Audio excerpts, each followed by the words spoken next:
الله أكبر الله أكبر لا إله إلا الله.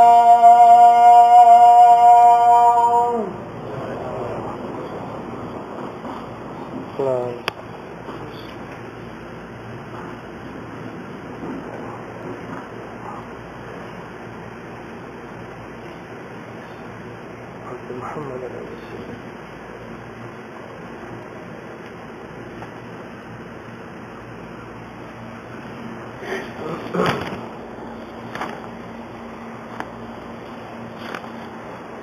إن الحمد لله نحمده ونستعينه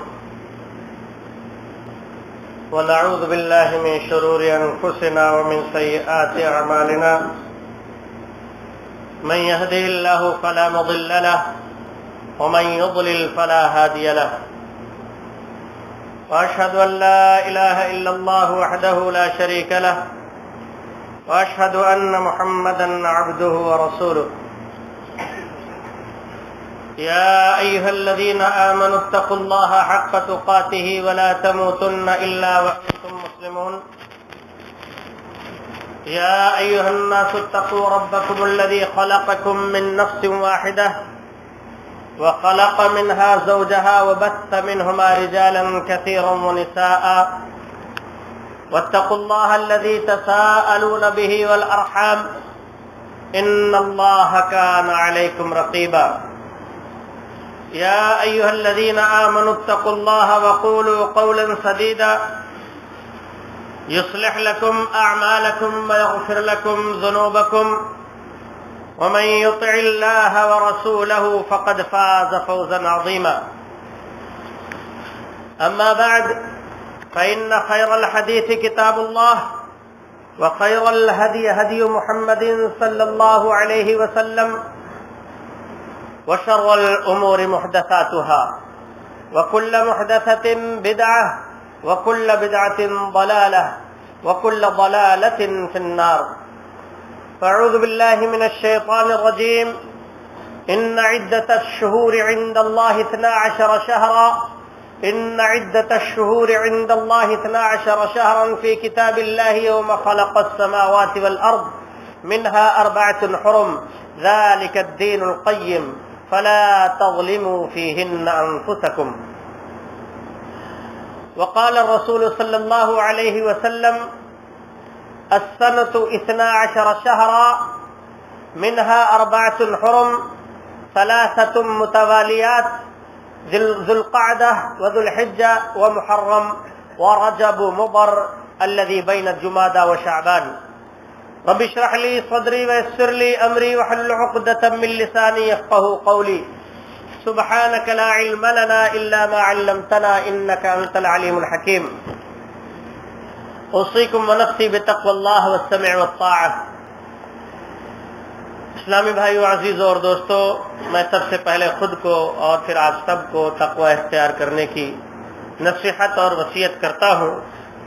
اللہ تبارک و تعالیٰ سے دعا ہے کہ اے بار الہ ہم سب کو متقی اور پرہیزگار بنا دے، گناہوں سے بچنے اور نیکیوں کی طرف سبقت کرنے کے توفیق عطا فرما. اسلامی بھائیو عزیزوں اور ساتھیوں، یہ ماہ محرم ہے. آج محرم کی 9 تاریخ ہے اور کل محرم کی 10 تاریخ ہے، جسے عاشورہ کہا جاتا ہے یا یوم عاشورہ کہا جاتا ہے، یعنی محرم کا 10واں دن. یہ ماہ محرم اللہ کے نزدیک شروع ہی سے آسمان اور زمین کے پیدا کیے جانے کے وقت ہی اللہ تبارک و تعالی نے مہینوں کی تعداد 12 بنائی، اور ان 12 مہینوں میں 4 مہینے حرمت والے ہیں، جن کی تفصیل اللہ کے رسول صلی اللہ علیہ وسلم نے اپنے حدیث پاک میں یوں فرمائی کہ 4 مہینے حرمت والے ہیں، احترام والے ہیں. ان 4 مہینوں میں سے 4 مہینے کون سے ہیں؟ وہ 4 مہینے کون سے ہیں؟ ذی القعدہ، ذی الحجہ، محرم. یہ 3 مہینے مسلسل کنٹینیو ہے، برابر ہے. اور ایک مہینہ حرمت والا مہینہ رجب کا ہے۔ اللہ تبارک و تعالی ان مہینوں کے بارے میں فرماتا ہے فَلَا تَظْلِمُوا فِيهِنَّ أَنفُسَكُمْ، ان مہینوں میں خاص کر کے اپنے آپ پر ظلم نہ کرو، ان مہینوں میں خاص کر کے اپنے آپ پر ظلم نہ کرو۔ میرے بھائیو عزیزوں اور ساتھیوں، یوں تو ظلم ہر مہینے میں حرام ہے، ہر وقت ہر دن حرام ہے، لیکن جب کوئی وقت محترم ہوتا ہے اور کوئی جگہ محترم ہوتی ہے تو وہاں گناہوں کی شناعت اور گناہوں کی قباحت اور گناہوں کی برائی اور زیادہ بڑھ جاتی ہے۔ تو اللہ تبارک و تعالی نے ان مہینوں میں خاص کر کے ظلم نہ کرنے سے منع فرمایا۔ ہر طرح کا ظلم اس میں شامل ہے، اللہ تبارک و تعالی نے کوئی تخصیص نہیں کی۔ معلوم یہ ہوا کہ اللہ تبارک و تعالی کے نزدیک یہ ماہ محرم حرمت والا مہینہ ہے، لہذا اس کا ادب اور احترام کرنا چاہیے، اور اس کی یہ حرمت آج سے نہیں بلکہ آسمان اور زمین کے پیدا کیے جانے کے وقت ہی سے ہے۔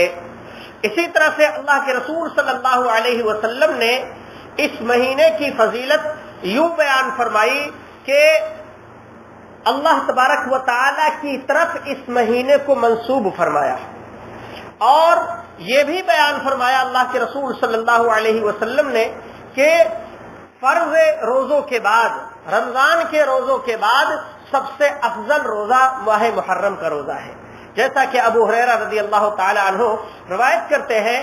صحیح مسلم کی یہ روایت ہے کہ اللہ کے رسول صلی اللہ علیہ وسلم نے ارشاد فرمایا افضل الصیام بعد رمضان شہر اللہ المحرم، کہ رمضان کے بعد سب سے افضل روزہ ماہ محرم کا روزہ ہے۔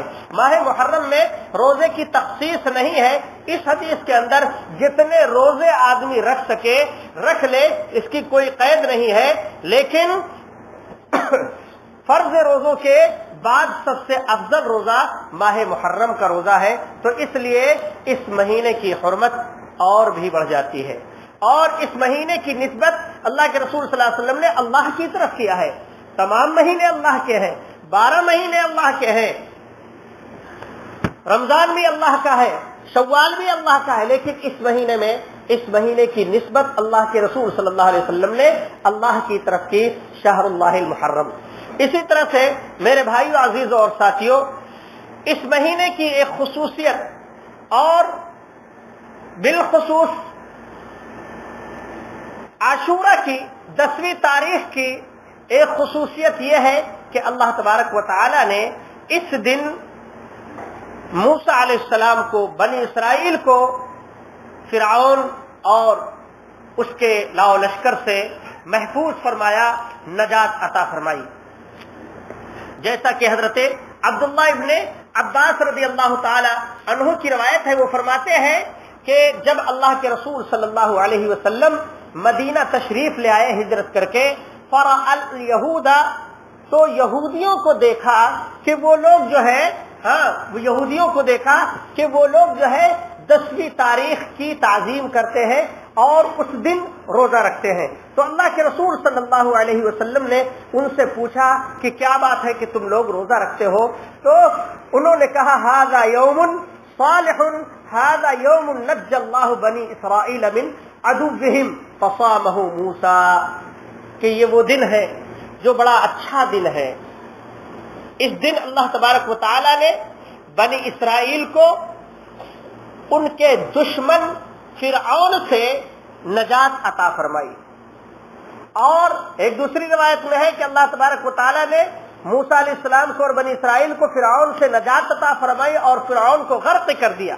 فصامہ موسیٰ، تو موسیٰ علیہ السلام نے اس دن روزہ رکھا۔ ایک دوسری روایت میں ہے کہ شکرا للہ تعالی فنحن نصومہ، صحیح مسلم کی روایت میں ہے کہ موسیٰ علیہ السلام نے اللہ تبارک و تعالیٰ کا شکریہ کے طور پر روزہ رکھا، لہذا ہم بھی روزہ رکھتے ہیں۔ تو اللہ کے رسول صلی اللہ علیہ وسلم نے فرمایا نحن احق بموسیٰ منکم، کہ ہم تم سے زیادہ موسیٰ علیہ السلام کے اس شکرانے کو ادا کرنے کا حق رکھتے ہیں۔ چنانچہ اللہ کے رسول صلی اللہ علیہ وسلم نے یہ روزہ رکھا اور صحابہ اکرام کو بھی حکم دیا کہ تم لوگ بھی روزہ رکھو۔ تو معلوم یہ ہوا کہ 10 تاریخ کی بڑی فضیلت ہے، 10ویں تاریخ کو، اور اسی طرح سے مسند احمد کی ایک روایت ہے کہ اللہ تبارک و تعالی نے اس دن نوح علیہ السلام کی کشتی کو جودی پہاڑ پر ٹھہرایا، یعنی طوفان ختم ہو گیا اور جودی پہاڑ پر نوح علیہ السلام کی کشتی ٹھہر گئی۔ تو شکرانے کے طور پر نوح علیہ السلام نے بھی روزہ رکھا تھا۔ تو گویا کہ اس عاشورہ کے دن کی فضیلت پہلے سے چلی آ رہی ہے، اگر آگے نہیں تو کم از کم صحیح مسلم اور صحیح بخاری کی روایت سے یہ پتہ چلتا ہے کہ موسیٰ علیہ السلام کے زمانے سے اس کی فضیلت چلی آ رہی ہے۔ اسی طرح سے میرے بھائیو عزیزوں اور ساتھیوں، اللہ کے رسول صلی اللہ علیہ وسلم اور اہل مکہ، جیسا کہ روایت ہے کہ اللہ کے رسول صلی اللہ علیہ وسلم ہجرت سے پہلے بھی یہ روزہ رکھا کرتے تھے۔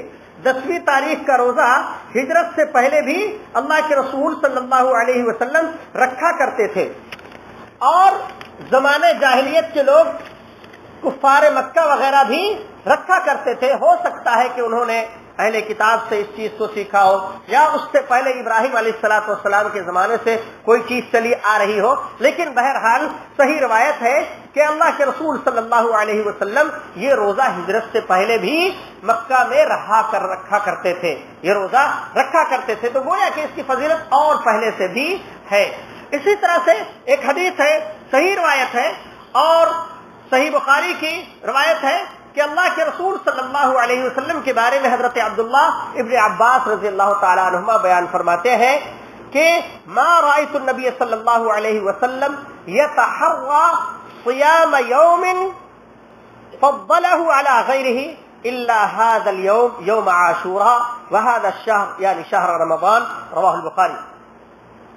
حضرت عبداللہ ابن عباس رضی اللہ تعالی عنہما بیان فرماتے ہیں کہ میں نے اللہ کے رسول صلی اللہ علیہ وسلم کو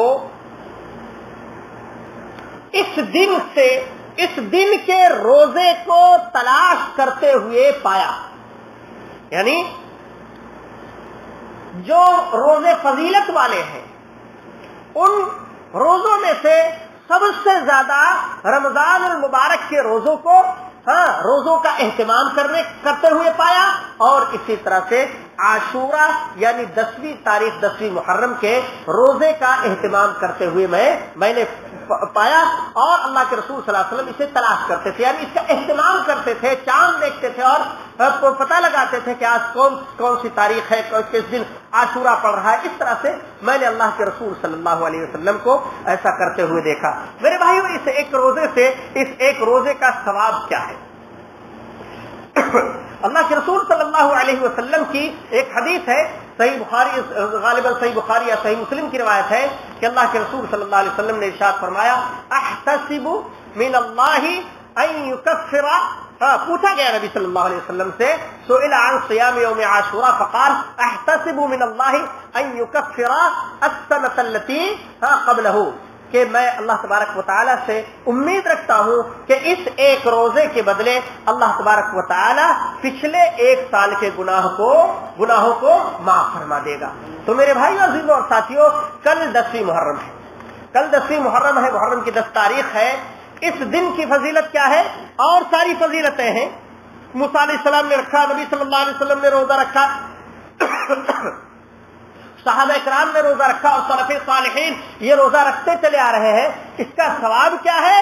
اس کا ثواب یہ ہے کہ اس ایک روزہ کے رکھنے کی وجہ سے اللہ تبارک و تعالیٰ پچھلے 1 سال کے گناہوں کو معاف فرماتا ہے۔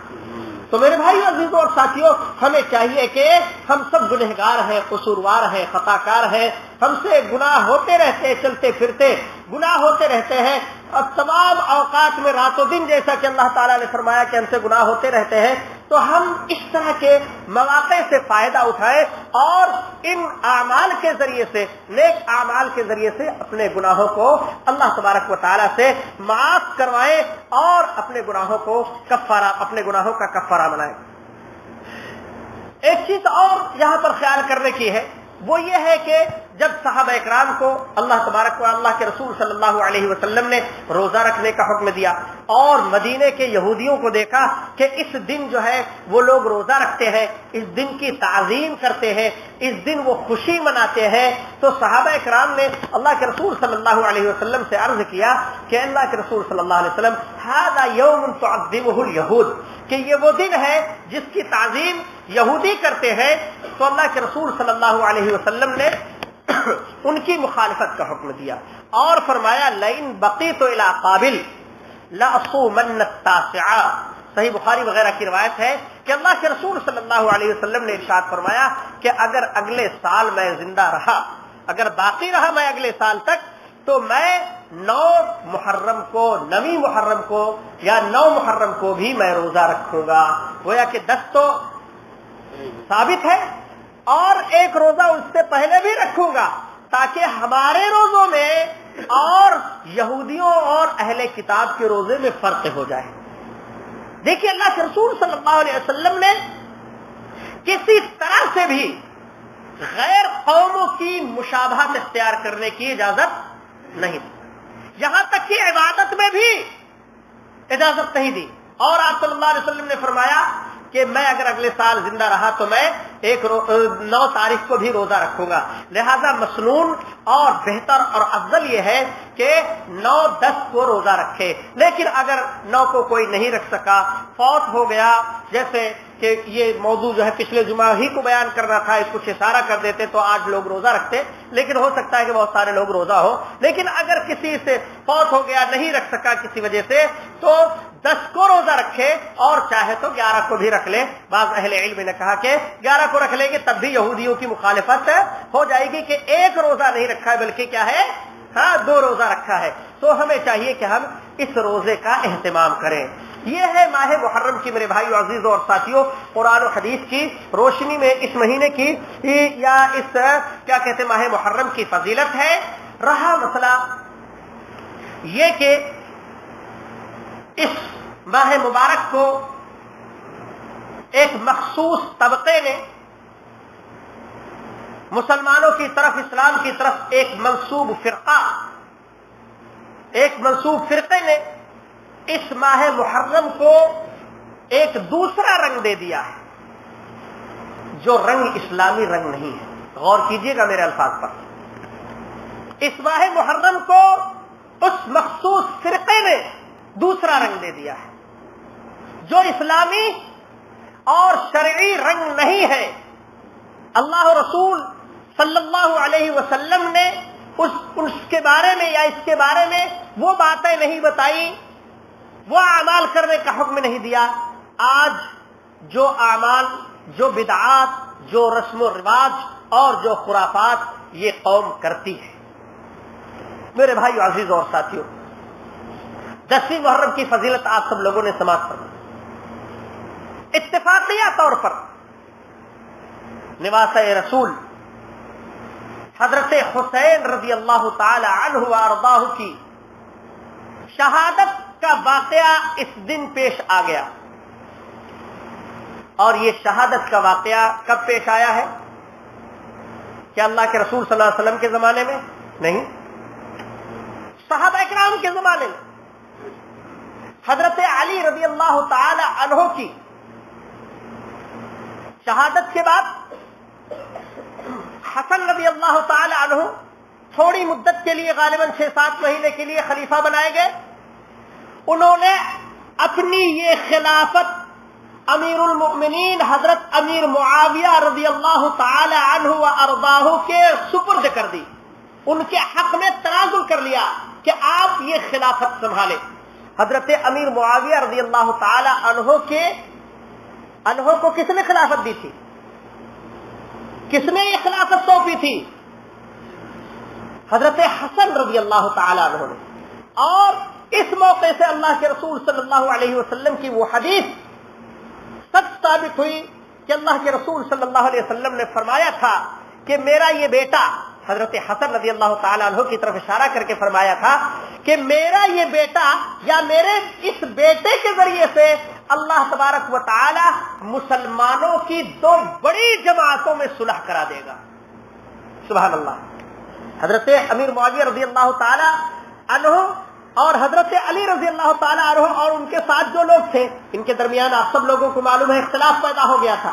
لیکن یہ اختلاف حضرت حسن رضی اللہ تعالی عنہ کے ذریعے سے ختم ہو گیا اور صلح ہو گئی، اور تمام مسلمان جو حضرت علی رضی اللہ تعالیٰ عنہ کی طرف تھے، حضرت حسن رضی اللہ تعالیٰ عنہ کی طرف تھے، اور حضرت امیر معاویہ رضی اللہ تعالیٰ عنہ کی طرف جو مسلمان اور جو صحابہ تھے، سب لوگ اس پر متفق ہو گئے. اور اتفاق رائے سے سب لوگوں نے، جب حضرت حسن نواسہ رسول رضی اللہ عنہ نے حضرت امیر معاویہ رضی اللہ تعالیٰ عنہ کو خلیفہ بنا دیا اور ان کے حق میں خلافت سے دستبردار ہو گئے، تو تمام صحابہ اور تمام مسلمانوں کی جماعت، صحابہ اور تابعین کی جو جماعت تھی، سب لوگوں نے اتفاق کر لیا حضرت امیر معاویہ رضی اللہ تعالیٰ عنہ کی خلافت پر، جو کہ کاتب وحی بھی ہے اور امت کے ماموں بھی ہیں. امت کے ماموں بھی ہے. حضرت امیر معاویہ رضی اللہ تعالی عنہ کی بہن نبی صلی اللہ علیہ وسلم کی زوجہ محترمہ تھی. تو اس طرح سے امت کے ماموں بھی ہیں، کاتب وحی بھی ہیں، صحابی رسول بھی ہیں، اور مسلمانوں کے امیر بھی ہیں، خلیفہ بھی ہیں. یہ چار خصوصیات اللہ تبارک و تعالیٰ نے ان کو عطا فرمائی. مقام اور مرتبہ اونچا ملا کہ نہیں؟ اللہ کے رسول صلی اللہ علیہ وسلم کہ یہ صحابی اور آپ کے نسبتی برادر حضرت امیر معاویہ رضی اللہ تعالی عنہ نے 20 سالوں تک خلافت کی. کتنے سالوں تک؟ 20 سالوں تک. اور اس بیچ کسی فتنے نے سر نہیں اٹھایا، کوئی فتنہ نہیں اٹھا، کسی طرح کا فتنہ نہیں اٹھا. سب کو بالکل سر قلم کر کے رکھ دیا انہوں نے. پھر امیر معاویہ رضی اللہ تعالی عنہ نے بعض صحابہ کرام سے، بہت سارے جو ملک شام میں تھے اور دوسری جگہوں پر تھے، ان سے مشورہ لے کر کے اپنے بیٹے یزید کو خلیفہ بنا. تمام صحابہ کرام نے اتفاق کر لیا اور بیعت کر لی. صرف 1-2 صحابہ نے بیعت نہیں کی، جن میں حضرت حسین رضی اللہ تعالی عنہ بھی شامل تھے. حضرت عبداللہ ابن عمر رضی اللہ تعالی عنہ نے کہا کہ جس کو امیر معاویہ نے خلیفہ بنایا ہے، تمام صحابہ اکرام نے اتفاق کیا ہے، اس کے خلاف بغاوت نہ کرو تم لوگ. تو بہرحال حضرت حسین رضی اللہ تعالی عنہ نے بیعت نہیں کیا اور خاموشی سے مدینہ سے مکہ چلے گئے. اور پھر مکہ میں حج کے موقع پر کوفہ والوں کے بے شمار کئی ہزار خطوط آئے کہ آپ یہاں کوفہ تشریف لے آئیں، ہم آپ کو اپنا خلیفہ بنا لیں گے.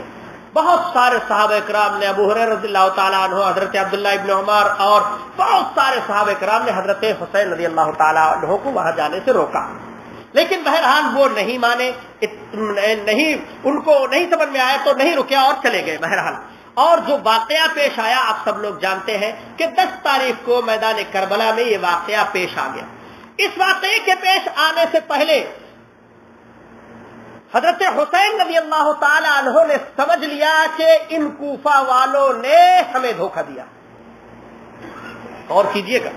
اور کیسے پتا؟ کہ انہوں نے اپنے بھائی مسلم بن عقیل کو جب بھیجا کوفہ، تو جن لوگوں نے حضرت حسین رضی اللہ تعالیٰ عنہ کے ہاتھ پر بیعت کی تھی، جب ابن زیاد آیا وہاں پر گورنر ہاؤس پر، تو اس نے ڈرایا دھمکایا، تو کوفہ کے جتنے حضرت حسین رضی اللہ تعالیٰ عنہ کی خلافت کا دم بھرنے والے شیعہ تھے، سب لوگ پھر گئے، سب لوگ بھاگ گئے. حضرت مسلم بن عقیل کو بھی چھوڑ دیا، وہ بھی دردناک انداز میں شہید کر دیے گئے، قتل کر دیے گئے. حضرت حسین رضی اللہ تعالیٰ عنہ کو راستے ہی میں پتا چلا کہ یہ واقعہ پیش آ گیا ہے. انہوں نے کہا کہ اب میں کوفہ نہیں جاؤں گا، آؤ واپس چلتے ہیں، کوفہ کے حالات ہمارے لیے سازگار نہیں ہیں. لیکن مسلم بن عقیل کے جو گھر والے تھے، انہوں نے کہا کہ ہم اپنے بھائی کے خون کا بدلہ لیے بغیر نہیں واپس. مجبوراً حضرت حسین رضی اللہ تعالیٰ عنہ کو وہاں تک آنا پڑا. جب وہاں پہنچے تو وہاں حالات کچھ اور نظر آئے. پورا کوفہ حضرت حسین رضی اللہ تعالیٰ عنہ کے خلاف کھڑا تھا. وہ تلواریں جو حضرت حسین رضی اللہ تعالیٰ عنہ کی دفاع کے لیے وعدے کیے کرتی تھی اور جس کو انہوں نے کہا تھا کہ ہم آپ کے خلاف لڑیں گے مریں گے آپ کا ساتھ دیں گے کسی کو خلیفہ نہیں مانیں گے، وہ تلواریں حضرت حسین رضی اللہ تعالیٰ عنہ کے خلاف اور ان کے سامنے کھڑی تھی ننگی تلواریں۔ حضرت حسین رضی اللہ تعالیٰ عنہ نے جب یہ منظر دیکھا تو ان کو سمجھ میں بات آ گئی کہ ہم سے چوک ہو گئی، ہم کو نہیں آنا چاہیے تھا یہاں۔ انہوں نے 3 باتیں رکھی اور یہ باتیں تاریخ کے صحیح حوالے سے اور شیعوں کی کتابوں کے اندر بھی یہ حوالے موجود ہیں اور یہ باتیں موجود ہیں کہ حضرت حسین رضی اللہ تعالی عنہ نے ان کے سامنے 3 باتیں رکھی۔ کہا کہ یا تو مجھے جہاں سے میں آیا ہوں جانے دو، ہمارے پورے قافلے کو جانے دو۔ ان لوگوں نے کہا کہ نہیں جانے دیں گے، یہ شرط منظور نہیں ہے۔ کہا کہ اچھا ٹھیک ہے، ہمیں اسلامی سرحد پر بھیج دو، ہمیں جانے دو، جب ہم وہاں جا کر کے اسلامی حدود کی حفاظت کریں گے۔ وہاں کے لیے بھی اجازت نہیں ملی، یہ شرط بھی منظور نہیں ہوئی۔ حضرت حسین رضی اللہ تعالیٰ عنہ نے کہا کہ مجھے اجازت دو کہ مجھے یزید کے پاس جانے دو، ملک شام جانے دو، میں وہاں جا کر کے ان کے ہاتھ پر بیعت کر لوں گا۔ تاریخ شاہد ہے، حضرت حسین رضی اللہ تعالیٰ عنہ کے یہ الفاظ ہیں، انہوں نے کہا کہ مجھے یزید کے پاس لے چلو اور میں ان کے ہاتھ پر بیعت کر لوں گا۔ ان لوگوں نے کہا کہ آپ کی کوئی شرط منظور نہیں، کیونکہ پلاننگ پہلے سے تھی کہ خاندان نبوت کے چراغ کو بجھا دیا جائے۔ کون لوگ تھے؟ یہی کوفہ والے تھے جو اصل میں کون ہے معلوم ہے آپ کو؟ عبداللہ ابن سبا کی اولاد ہے۔ ان لوگوں نے حضرت حسین رضی اللہ تعالیٰ عنہ کے خلاف کھڑے ہو کر کے اور حضرت حسین رضی اللہ تعالیٰ عنہ کو شہید کروا دیا، اور اس کی گواہی زین العابدین، جس کو بیمار کربلا کہا جاتا ہے، امام زین العابدین رحمت اللہ علیہ نے خود اپنی زبانی دیا۔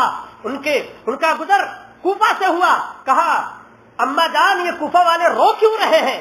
کہا بیٹا تمہارے باپ کی وفات پر رو رہے ہیں، شہادت پر رو رہے ہیں۔ انہوں نے اپنی نگاہوں سے کوفہ کا یہ میدان کربلا کا سارا منظر دیکھا تھا۔ کہا اما جان میرے بابا جان کو ان کوفہ والوں ہی نے تو شہید کیا ہے، انہوں نے ہی تو قتل کیا ہے، اب یہ ظالم رو کس پر رہے ہیں؟ آج مگر مس کے آنسو بہا کر کے ماہ محرم شروع ہوتا ہے تو ہوں شروع کر دیتے ہیں، ہاں رونا دھونا شروع کر دیتے ہیں، اور مجلسیں منعقد کی جاتی ہے اور حسین رضی اللہ تعالیٰ عنہ کی کہانی بیان کی جاتی ہے، اور کیا کہتے ہیں اور کس کی سب کہانیاں تیار کر کے رکھتے ہیں اور اسی میں روتے دھوتے ہیں۔ یہ اپنے گناہوں کو چھپانا چاہتے ہیں، پوری تاریخ میں اپنے گناہوں کو چھپانا چاہتے ہیں۔ جو گناہ انہوں نے کیا نواسہ رسول کی شہادت کا، اس کو چھپانا چاہتے ہیں، اور مگر مت کے آنسو بہا رہے ہیں۔ اور بات یہ ہے کہ کیا اسلام اس کی اجازت دیتا ہے کہ کسی کی وفات پر سالوں سال مدتوں تک سوگ مناتے رہو، روتے رہو اور اس کو یاد کر کے آنسو بہاتے رہو، روتے پیٹتے رہو؟ نہیں، اللہ کے رسول صلی اللہ علیہ وسلم نے اور اسلام نے سوگ منانے کی صرف 3 دن کی اجازت دی ہے، اور وہ بھی عورتوں کو، سوائے اس عورت کے جس کا شوہر فوت ہو گیا ہو، اس کے لیے 4 مہینہ 10 دن ہے۔ میرے بھائیوں اور کسی چیز کا ثبوت نہیں، اور آج یہ تماچے جو مارتے ہیں، گریبان چاک کرتے ہیں، زخمی کرتے ہیں پیٹھوں کو، اور جو ہے سینے پر سینے کو پیٹتے ہیں۔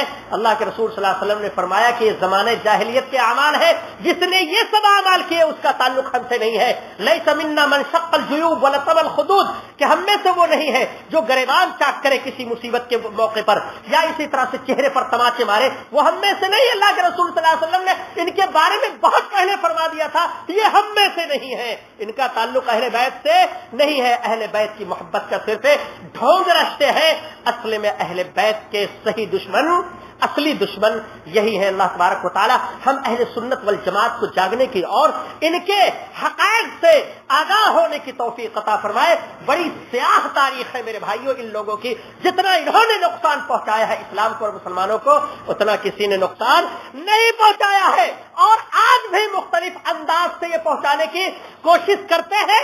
اور آپ لوگ یہاں سعودی عربیہ میں رہتے ہیں، آپ لوگوں نے اپنی نگاہوں سے دیکھا ہوگا کہ حرمین شریفین میں انہوں نے کیا کیا، حج کے موقع سے کیا کیا، اور میزائلیں داغتے ہیں اور کیا کیا کرتے ہیں۔ یہ جرائم ان کے ہیں، ہمیں جو ہے آگاہ ہونا چاہیے۔ یہی وجہ ہے کہ مملکت سعودیہ عربیہ ان کے خلاف سخت نوٹس لیتا ہے، اور جو ان کی معاملت کرنے والے ہیں ان کے بارے میں بھی سعودی عربیہ کا سخت موقف ہے۔ کیوں؟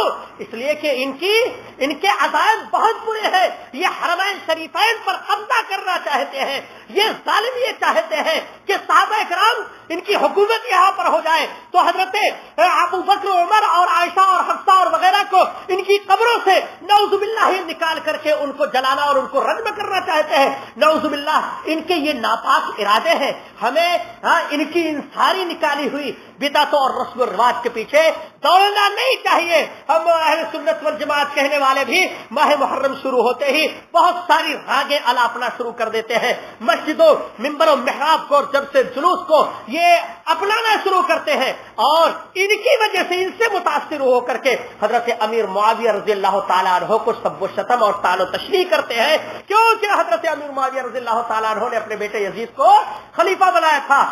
سارا قصور کہاں لے جا کر کے امیر معاویہ رضی اللہ تعالیٰ عنہ کے سر رکھتے ہیں، اور یزید کو لعنتان اور برا بھلا اور کیا کیا کہتے ہیں۔ یزید نے نہیں کہا تھا کہ حسین رضی اللہ تعالیٰ عنہ نواز رسول کو شہید کر دو، بلکہ جس وقت ان کو خبر ملی سب سے پہلے انہوں نے غم کا اظہار کیا کہ تم لوگوں نے کیے کیا کر ڈالا، اور پھر حضرت حسین رضی اللہ تعالیٰ عنہ کے خاندان کے جو بقیہ لوگ تھے ان کو اپنے پاس بلایا، اور سب کچھ جو کچھ کرنا تھا بہرحال انہوں نے ادب و احترام عزت کیا، اور عزت کے ساتھ ان کو مدینہ بھیجا ان کے مقام پر۔ تو آج تاریخ شیعوں نے بہت بدل ڈالی ہے، ہمیں بھی نہیں معلوم، ہم بھی پتہ نہیں کیا کیا کہتے چلے جاتے ہیں۔ اور یہ شعر تو بہت مشہور ہے کہ اسلام زندہ ہوتا ہے، قتل حسین اصل میں مرگ یزید ہے، اسلام زندہ ہوتا ہے ہر کربلا کے بعد۔ میرے بھائیو عزیزوں اور ساتھیوں، اسلام کی کوئی لڑائی کربلا میں نہیں تھی۔ بات کیجئے گا، اگر اسلام کی لڑائی ہوتی ہے تو صحابہ کرام مدینہ سے، مکہ سے اور تمام جگہوں سے امڑ کر کے چلے آتے کہ چلو جہاد ہو رہا ہے، اسلام ضائع ہو جا رہا ہے، اسلام ختم ہو رہا ہے، اسلام خطرے میں ہے، تمام صحابہ کرام اٹھ کر کے چلے آتے۔ یہ اصل میں یہ ایک اجتہاد تھا حضرت حسین رضی اللہ تعالیٰ عنہ کا، ان سے جو کچھ بھی بہرحال اجتہادی طور پر جو چوک ہو گئی اس کا احساس ان کو آخری زندگی میں آخری وقت میں ہو گیا تھا۔ اللہ تبارک و تعالیٰ سے دعا ہے کہ ہمیں اس ماہ محرم کی عظمت کو پہچاننے کی توفیق عطا فرما، اس ماہ محرم کے اندر جو فضیلت ہے اس کو حاصل کرنے کی توفیق عطا فرما، روزے رکھنے کی توفیق عطا فرما، 9 تاریخ اور 10 تاریخ عاشورہ کا روزہ رکھنے کی توفیق عطا فرما، اور اے بار الہ ہم سب کو تمام طرح کی اس ماہ محرم اس ماہ مبارک میں جو بدعتیں ہوتی ہیں ان سے پرہیز کرنے کی توفیق عطا فرما، اور صحابہ کرام رضی اللہ عنہم اجمعین کے تعلق سے ہمارے دلوں کو صاف کر دے، اور ان سے محبت کرنے کی اور ان کے لیے دعا کرنے کی توفیق عطا فرما، آمین یا رب العالمین۔ وصلی اللہ علی نبینا محمد وعلی آلہ وصحبہ اجمعین۔ بارک اللہ لنا ولکم فی القرآن العظیم ونفعنی وإیاکم بالآیات والذکر الحکیم، انہ تعالی جواد کریم ملک بر رؤوف رحیم۔ استغفر اللہ لی ولکم ولسائر المسلمین من کل ذنب فاستغفروہ انہ هو الغفور الرحیم۔